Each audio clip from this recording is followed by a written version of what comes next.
If you think it's tough being here in Haiti, imagine the challenges for a fragile newborn. So we're here in this makeshift maternity ward, literally this tent, and there are a lot of babies here. They have numbers, not names. There's baby 12 over here. Over here is baby 11 in this crib, and if you keep going, all these numbers, they're not named yet because doctors and parents aren't sure these babies are all going to survive. This here is baby 20.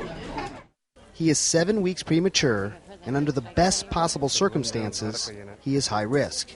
You think you see a baby like this, you think baby being in an incubator, be getting antibiotics, maybe even in an ICU, depending how sick they were. Oh, absolutely. Instead, they're here in this tent. That's right. Literally with flies flying all around. In this post-quake period working here, it's very frustrating knowing that the ability to take care of infants like this exists in the 21st century. And that those resources have not poured into Haiti to the degree that we would all expect. The other day we were here and 2 babies died within an hour. Mm-hmm.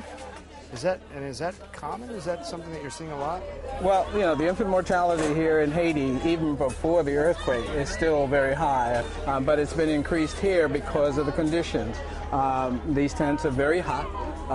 The control of the flies and the cross-infections is not something that we can do very easily in this environment. And if all that wasn't bad enough, there is something else as well, something invisible. And it has to do simply with the way that women and their children are treated here, and how it's gotten even worse after the earthquake. You see, baby 20 is at risk, and is completely dependent on his mother.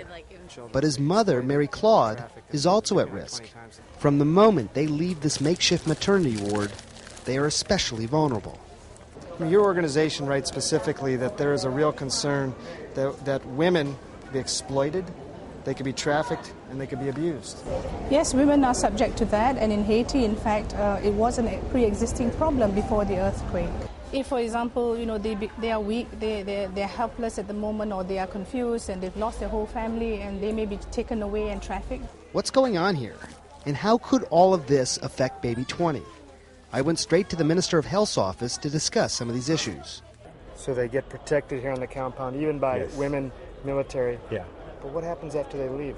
In this kind of situation, they could have assault, there could be rapes, and there is some steps that have been already done to try to cope with this problem.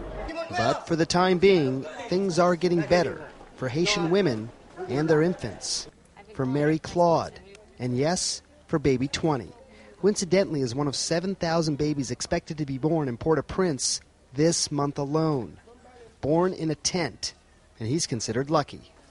It's hard to answer this, but given everything you know, what are the chances baby 20 is going to survive, going to make it? This baby seems to be strong and doing quite well in the last few hours, and we're going to do everything possible to give him the support that he needs.